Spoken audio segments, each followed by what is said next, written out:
Buku Keadilan Sosial dalam Islam pengarang Hamka, halaman 49 sampai dengan halaman 52. Siasat harta dalam Islam. Sekarang sampai kita pada bahagian yang terpenting, bahagian harta benda atau yang dinamai siasat ekonomi dalam Islam. Agama Islam tidak memungkiri pentingnya harta benda di dalam kehidupan. Segala amal dan usaha tidaklah dapat dilancarkan kalau tidak dengan harta benda. Rukun-rukun dan perintah agama tidak dapat dijalankan kalau tidak dengan harta benda. Sembahyang mesti berpakaian dan beralas, bersajadah, bermasjid dan surau yang teratur pun semuanya adalah harta benda. Puasa bulan Ramadhan hanya siang hari saja, malam boleh digunakan untuk beribadat. Tetapi dalam praktik ibadat tidak dapat dijalankan kalau persediaan, foraat, tidak ada. Zakat, yaitulah harta benda. Naik haji tidak dapat dilangsungkan kalau tidak ada harta benda. Sebab itu seorang muslim barulah dapat melengkapkan suruh agama dan meninggalkan larangan kalau hidupnya subur dan makmur. Usaha dan niaga bercocok tanam dan makan upah semuanya dihasung dan diperintah supaya ada harta. Karena dengan hartalah akan ditegakkan agama. Masjid yang buruk, surau yang lapuk adalah alamat dari kemiskinan penduduk kampung yang empunya masjid dan surau itu. Tuhan indah dan suka akan keindahan.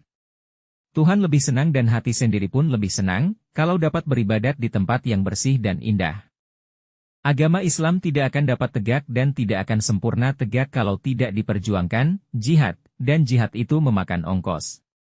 Jihad dengan air ludah saja adalah bicara yang kosong, sebab itu ditegaskan berjihadlah dengan harta bendamu dan jiwa ragamu pada jalan Allah, Surat Taubat ayat 41.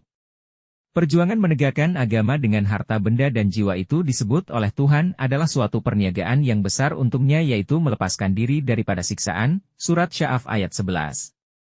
Jadi nyatalah bahwa harta benda itu perlu sangat, orang Islam supaya kaya raya, karena dengan kekayaan itulah dia akan dapat mempertinggi kemuliaan budinya, kebudayaannya, keagamaannya dan pembangunannya.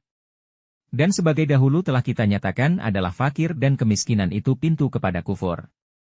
Tetapi dalam beberapa ayat dijelaskan lagi bahwasanya harta benda itu adalah alat bukan tujuan. Wasilah bukan gajah. Yang sebenarnya tujuan ialah ingat akan Tuhan dan menuju ridha Tuhan dan menegakkan jalan Tuhan, sabilillah. Jangan sampai alat itu dijadikan tujuan. Jangan sampai kecintaan kepada harta benda menjadikan lalai daripada ingat akan Allah.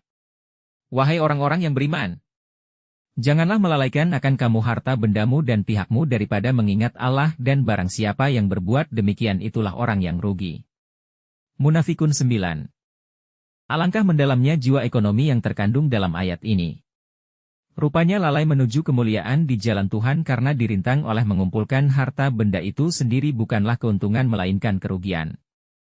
Menghitung kerugian itu bukanlah di pangkal melainkan di ujung. Terkencongnya peri kemanusiaan daripada memandang harta sebagai alat kepada harta sebagai tujuan yang menimbulkan perlombaan perebutan rezeki dan jajaham, menimbulkan sifat dengki dan iri di antara bangsa-bangsa, menyebabkan hilangnya keamanan dan senantiasa dunia diancam peperangan adalah setelah harta jadi tujuan bukan jadi alat.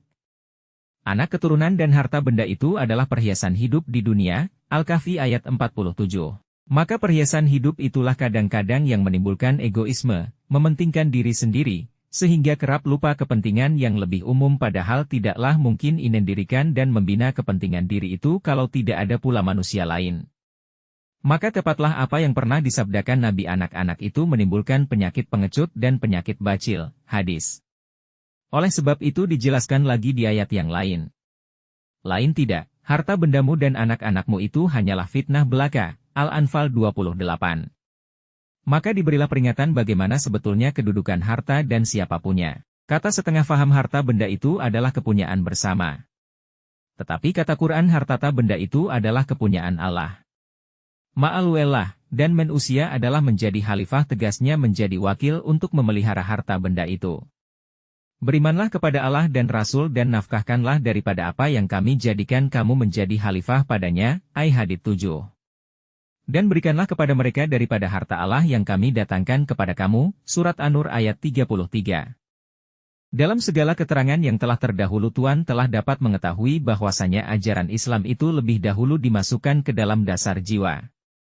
Setelah duduk dalam dasar jiwa barulah ikuti dengan peraturan yang dapat dijalankan. Oleh karena harta benda itu pada hakikatnya bukan kita sendiri yang empunya dan bukan pula masyarakat melainkan harta Allah sendiri yang diserahkan kepada masyarakat manusia mengaturnya sebaik-baiknya dengan penuh keadilan sehingga masyarakat mendapat dan perseorangan pun mendapat pula, maka tertanamlah dalam perasaan seorang muslim yang sejati bahwa harta itu hanyalah pinjaman Tuhan. Dia tidak boleh menguasai atau melekatkan ke dalam hatinya, dia tidak boleh berjiwa kecil bakhil. Dia mesti melawan insting, keinginan, mempunyai itu. Karena bukan dia yang empunya. Ketika pada suatu hari Rasulullah mengajak sahabat-sahabatnya bergotong royong dengan harta benda yang ada dalam tangannya untuk perbelanjaan peperangan, maka adalah dalam kalangan sahabat itu yaitu Abu Bakar sendiri memberikan segenap kekayaannya. Rasulullah bertanya kepadanya, "Wahai Abu Bakar, mengapa semuanya? Apalagi yang akan tinggal dalam tanganmu?" Abu Bakar menjawab, "Masih ada ya Rasulullah. Ada lagi kekayaan yang tidak akan hilang-hilang selamanya dari hatiku, yaitu Allah dan Rasul-Nya." Begitu besar pengaruh ini sehingga Sa'ad bin Abi Waqqas dalam sakitnya yang amat sangat ingin hendak mewasiatkan seluruh harta bendanya. Maka Rasulullah juga yang melarang, "Jangan. Jangan sebanyak itu, sepertiga saja pun cukuplah, itu pun sudah banyak. Karena kalau engkau tinggalkan anakmu dengan persediaan lebih baik, juga daripada mereka engkau tinggalkan meniadi peminta-minta." Hadis. Beliau sendiri Rasulullah Shallallahu Alaihi Wasallam seketika telah merasai sakit akan mati setelah tersadar dari pingsannya, lekas-lekas memberitahu kepada keluarganya bahwa ada lagi harta simpanannya 6 dinar. Maka diperintahkannya kepada keluarganya supaya harta itu lekas-lekas disedekahkan kepada yang berhak menerima. Setelah memberikan wasiat itu beliau pun pingsan pula, dan setelah tersadar kembali beliau bertanya pula, "Sudahkah harta benda itu dibagi-bagikan? Apakah yang kamu perbuat dengan dinar emas itu? Sudahkah dibagi-bagikan?" Rupanya oleh karena mereka masih repot menyelenggarakan, beliau belumlah dibagikan harta itu, lalu beliau ambil kembali dan diletakkannya di atas telapak tangannya seraja bersabda, "Bagaimanalah penjawaban Muhammad di hadapan Tuhannya kalau harta ini masih dipunyainya?" Lalu diserahkannya kembali dan disuruhnya bagi-bagikan. Setelah nyata terbagi barulah hati beliau senang. Oleh sebab itu setelah beliau wafat tidaklah ada harta benda yang akan diwariskannya kepada anak perempuannya Fatimah yang hanya tinggal satu harta ada dalam Baitul Ma'al, tapi kepunyaan negara anak perempuan yang dicintai itu mulanya menyangka bahwa dia akan mendapat, tetapi Abu Bakar yang memegang teguh akan sari ajaran junjungannya tidaklah dapat memberikan harta. Itu karena harta kepunyaan ayahnya sendiri tidaklah ada. Jadi adalah sari ajaran Nabi itu bukan semata-mata teori, melainkan beliau sendiri menjalankannya dan mengalir dalam hidupnya. Tetapi sungguh pun demikian pandangan Islam terhadap kepada harta bukanlah berarti bahwa undang-undang yang umum untuk menjadi pedoman masyarakat tidak ditinggalkan. Kalau ajaran pertama bahwasanya harta itu adalah kepunyaan Allah, bukan kepunyaan bersama dan bukan kepunyaan sendiri, telah diterima, mudahlah mengatur pembahagian hak dan kewajibannya.